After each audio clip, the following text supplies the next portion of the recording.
Buenas tardes. Hoy nos toca platicar sobre la prueba, ¿sí? Ah, es decir, qué es prueba, cuál es el objeto de la prueba, qué es el derecho probatorio, etcétera, ¿sí? Recuerden que estamos en teoría del proceso, no estamos aún en derecho procesal civil, por lo tanto, esta parte pues, es conceptual, ¿no? Ah, es eso, es conceptual, ¿vale? Bien. Ah, La prueba, como concepto, serían todas aquellas cosas, hechos, abstenciones que puedan conducir en el ánimo del juez certeza sobre los puntos litigiosos, es decir, sobre todo aquel instrumento probatorio o mecanismo que pueda ser motivo de prueba, que permita al juez llegar al conocimiento de determinados hechos de las partes, ¿vale? Ah, en general, verán, prueba puede ser visto desde varios puntos de vista, es decir, como un instrumento que prueba algo, por ejemplo, un documento, ¿sí? O bien como la obtención del cercioramiento del juez, por ejemplo, sobre los hechos que manifiesta cada una de las partes en un juicio, ¿sí?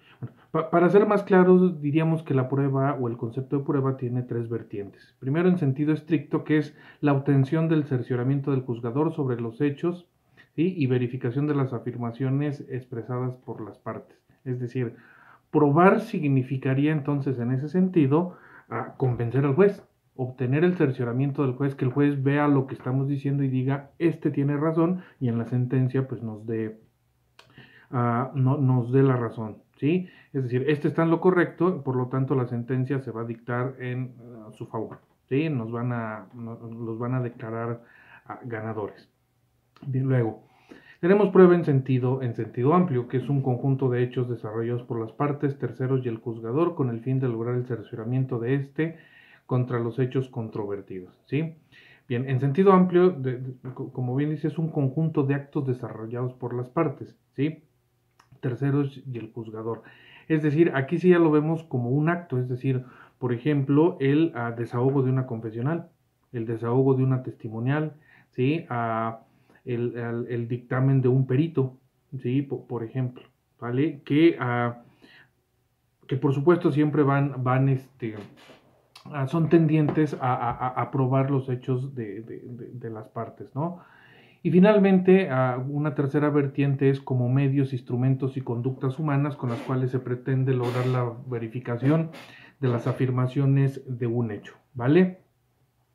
Bien, esto sí ya particularmente como instrumentos o medios, por ejemplo, un dictamen, es decir, no el perito ni lo que hace el perito, por ejemplo, a ofrecer un dictamen, sino el dictamen en sí, ¿sale?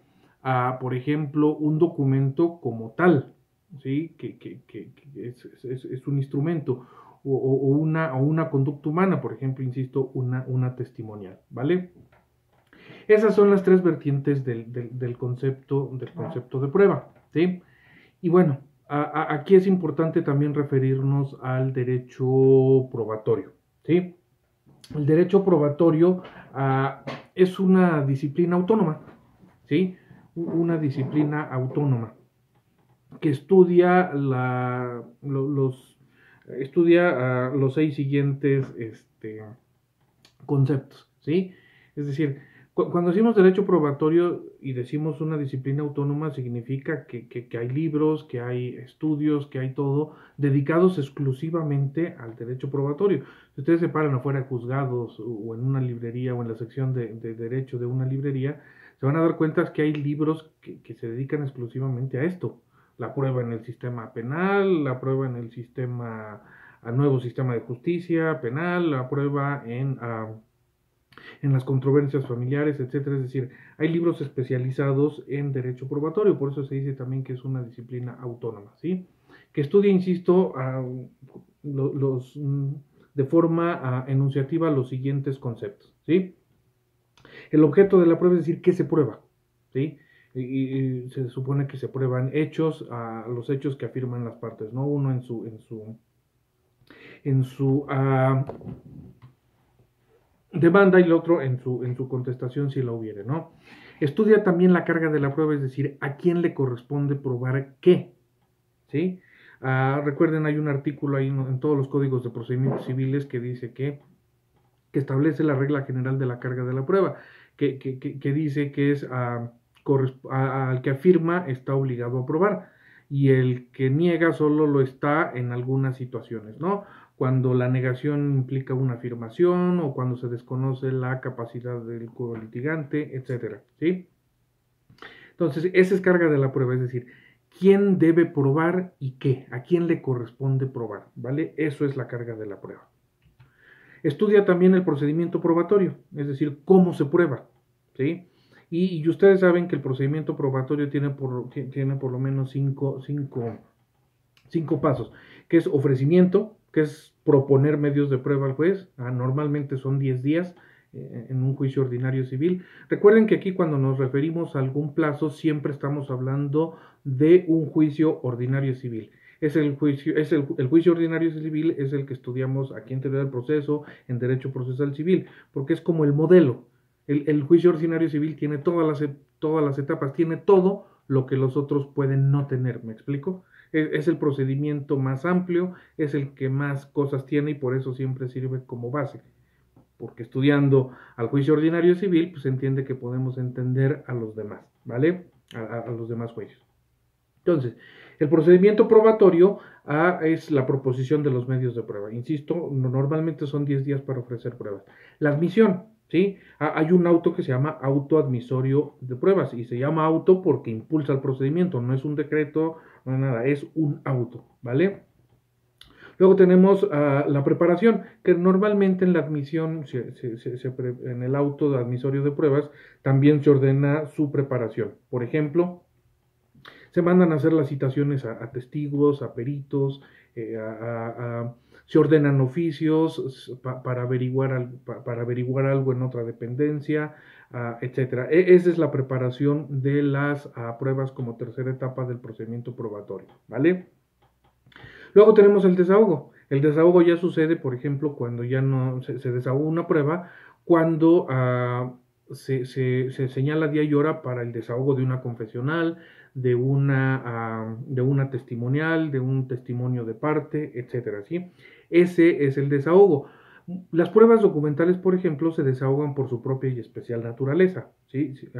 ¿Esto qué significa? No necesitan actos en el juzgado ni una audiencia para desahogarse. Es decir, si yo ofrezco un acta de nacimiento, pues no hay un desahogo, ¿sí? Se desahoga, insisto, por su naturaleza, es un documento que prueba en sí mismo, ¿sí? Pero hay algunas que sí lo requieren. Una confesional requiere cierta formalidad para su ofrecimiento, la citación, un pliego de posiciones, una fecha y hora, un día y hora específicos para su desahogo, ¿vale? Y finalmente, el quinto paso del procedimiento probatorio sería la valoración, que esa pues, la realiza el juez. Normalmente la realiza una vez que se han terminado los alegatos y cita sentencia. Entonces es cuando el juez ya tiene el expediente en sus manos y empieza a ver las pruebas, ¿no? A adminicularlas con los hechos que se manifestaron, con la litis, etcétera, y él determina quién tiene razón, ¿no? Qué prueba una cosa, qué prueba otra, etcétera, ¿sí? Todo esto está en parte de los considerandos de una sentencia, si ustedes ya están en algún despacho o en algún juez, ¿vale? Entonces, decíamos, el derecho probatorio, para no perdernos, decíamos, estudia el objeto de la prueba, la carga de la prueba, el procedimiento probatorio, estudia también a los medios de prueba, ¿sí? Que son instrumentos y conductas humanas con las cuales se pretende lograr la verificación de las afirmaciones de hecho, ¿sí? Es decir, ya se estudia particularmente qué es una documental, qué es una instrumental de actuaciones, qué es una presuncional, qué es una medios tecnológicos que pueden causar convicción en el juzgador, por ejemplo, un correo electrónico, una conversación de WhatsApp, etcétera. Esos son medios de prueba, ¿vale? Estudia también el derecho a la prueba, es decir, como un derecho subjetivo de las partes para que el juzgador admita las pruebas pertinentes e idóneas que ofrezcan, ¿sí? El derecho a la prueba es un derecho, incluso es un derecho humano, es decir, no podríamos estar en un juicio y que se nos vede o se nos reduzca, se nos conculque el derecho a ofrecer una prueba. Tenemos derecho a ofrecer las que queramos. Por supuesto, siguiendo ciertas reglas que no son contrarias al derecho, por ejemplo, ¿no? ¿Sí? Es decir, es un derecho que tenemos de probar lo que decimos, porque si lo probamos, pues entonces seguramente vamos a ganar, ¿sí? Si yo afirmo unos hechos en la demanda y los pruebo, no tengo por qué no ganar, ¿me explico? O sea, dije que esto era y lo pruebo, por lo tanto, la expectativa de una sentencia favorable pues es mayor, ¿vale? Bien, y el derecho probatorio estudia también la teoría de la prueba ilícita, ¿sí? Que son las consecuencias jurídicas de aquellas pruebas que se obtengan con infracción a una disposición legal o constitucional. ¿Sí? ¿Esto qué significa? Las pruebas tienen que ser obtenidas, como decimos, legalmente. ¿Sí? No podemos amenazar a un testigo y decirle vas a tener que ir a decir esto. No se puede. Eso sería una prueba ilícita. ¿Sí? Ilegal, de hecho. ¿Vale? Entonces, no se puede, por ejemplo, obtener, insisto, una prueba con violencia o de manera ilegal o fuera de lo que marcan los códigos de procedimientos civiles, ¿sí? A eso se refiere con teoría de la prueba ilícita, ¿vale? Eso es por lo que hace al procedimiento probatorio, ¿vale? Después tendríamos que ver objeto, necesidad y carga de la prueba también como temas específicos, ¿sí? El objeto de la prueba pues son los hechos, tenemos que probar los hechos, ¿sí?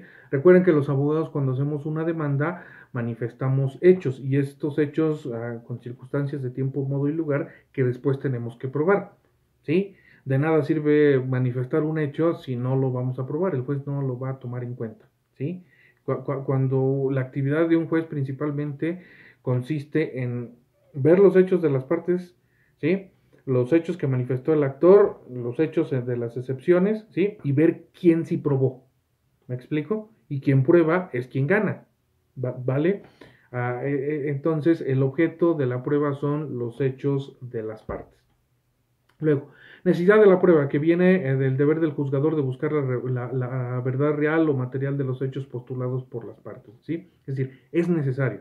Un juez no puede dictar una sentencia, ni puede conculcar los derechos de nadie, ni puede disponer de los bienes, posesiones, derechos o libertad de una persona, ¿sí? Si no hay pruebas para hacerlo. Es decir, tiene que haber un convencimiento de que una persona tiene que ser desalojada de su casa, privada de su libertad, ¿me explico? Es decir, es necesario probar lo que las partes dicen y el juez tiene que basar en pruebas, ¿sí? Sus resoluciones o su sentencia, ¿vale? Bien, y luego la carga de la prueba, ¿sí? Que es pues es una autorresponsabilidad, ¿sí? No es un deber, no es una obligación, ¿sí? No es un deber porque nadie nos puede obligar a ofrecer pruebas. No es una obligación porque tampoco nadie nos puede obligar a ofrecer una prueba, ¿me explico? ¿Sí? Nos pueden obligar a ser testigos, pero como partes dentro de una litis no nos puede nadie obligar a ofrecer una prueba. Por lo tanto, pues no es un deber jurídico ni es una obligación, sino es una carga. Y la carga sí, oye, tengo la carga de probar los hechos de mis manifestaciones, ¿sí? De las que hice en el juicio, ¿sí? Entonces, pero yo decido, ¿sí? Es decir, es como una especie de facultad, si pruebo o no. ¿Me explico? Entonces, se llama carga de la prueba, a mí me parece que podría ser más una como facultad, pero como carga de la prueba, vamos, o como una facultad, yo decido si la ejerzo o no, yo decido si la cargo o no. ¿Vale?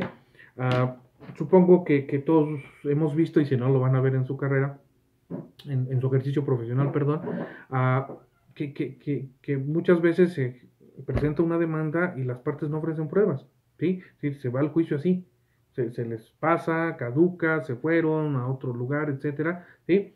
Entonces, por eso insisto que la carga de la prueba es una facultad de las partes, ¿vale? Bien. Luego tenemos que conceptualizar qué es un medio de prueba, que son elementos que pueden influir en el ánimo del juzgador y que versan sobre los hechos controvertidos, teniendo como límite la licitud y moralidad de los mismos. ¿Sí? Moralidad, todavía tenemos conceptos del derecho canónico en el derecho actual se dan cuenta: buena fe, la moral, las buenas costumbres, ¿no? Eso viene de cuando pues el derecho estaba bastante influenciado por el derecho canónico, ¿no? Recuerden que había estados en donde la parte religiosa y la política se reunían en una sola persona, ¿no? Todavía seguimos heredando de ahí. Bien. Y finalmente tenemos que platicar sobre apreciación de la prueba o sobre sistemas de valoración de pruebas, ¿sí? Bien, principalmente hay cuatro, ¿sí? Se suele hablar de cuatro sistemas de valoración de pruebas. El primero es libre, es decir, el juez valora las pruebas a su libre albedrío sin explicar mucho, es decir, él dice: para mí esta prueba vale tanto y por lo tanto sí acredita este hecho y por lo tanto dicto esta sentencia en este sentido, ¿sí? Es decir, es libre, ¿vale? Hay un sistema tasado, ¿sí? Que es que sería el segundo. Dijimos que había cuatro. El siguiente es el tasado. ¿El tasado qué implica? Que el código te dice cuánto vale una prueba. O sea, no queda a la apreciación del juez ni al ofrecimiento de las partes. Es decir, ya está la prueba en los autos del expediente y el código dice cuánto vale esa prueba, ¿sí? O qué prueba, cuánto prueba. Por ejemplo, los documentos públicos dice, aquí en Hidalgo creo que es el 325, los códigos de procedimientos civiles, y dice: las documentales públicas harán prueba plena, por ejemplo. La confesional obtenida de manera correcta y de manera lícita también hace prueba plena, por ejemplo. Es decir, el código ya está diciendo cuánto vale una prueba o cómo se debe valorar, ¿vale? Ese es el sistema tasado. Hay quien dice que hay mixto, es decir, entre tasado y libre albedrío, que en realidad, libre, que en realidad es el que funciona, ¿no? Es decir, siempre es mixto, ¿sí? En un juicio siempre ofrecemos pruebas distintas y algunas tienen ya un valor determinado en el código y a otras el valor se lo atribuye el juez, es decir, en un sistema como mixto, ¿no? Luego, bueno, hay un sistema que ya se menciona en los libros solo como curiosidad, porque es bastante interesante, pero ya no funciona así, ¿sí? En la vida real sí, pero en el derecho afortunadamente ya no, que era un sistema ordálico que se llamaba, ¿sí? Que era empleado en estados primitivos. ¿En qué consistía el sistema ordálico? Un tribunal de la Santa Inquisición o alguna situación así te decían: estás acusado de algún delito. Entonces, mira, aquí hay una olla de aceite hirviendo, mete la mano, ¿sí? Y si eres inocente, pues Dios va a permitir que no te quemes, porque Dios es todopoderoso. O sea, literalmente esa era la lógica, ¿no? Entonces, pues imagínense, pues nadie era inocente, ¿no? Todo el mundo se quemaba. Ese es el sistema ordálico. Existió, aunque ustedes no lo crean, ¿no? ¿Por qué digo que en la vida práctica así queda a veces? Porque somos tendientes a veces a decir: te mereces lo que te pasó, ¿no? Por eso te pasa lo que te pasa, ¿no? Por hacer tal cosa. Es decir, pues como eres culpable, pues entonces te quemaste en el aceite, ¿no? Una situación así. Bien, yo espero que haya quedado un poquito más claro este tema sobre las pruebas. Es un tema que se repite en una materia que van a llevar después de esta, que es Derecho Procesal Civil, y ahí sí ya van a ver cuáles van a estudiar prueba por prueba, cómo se ofrece, etcétera, ¿sí? Recuerden que aquí estamos en teoría del proceso y solo vemos así como los conceptos, ¿vale? Muchas gracias.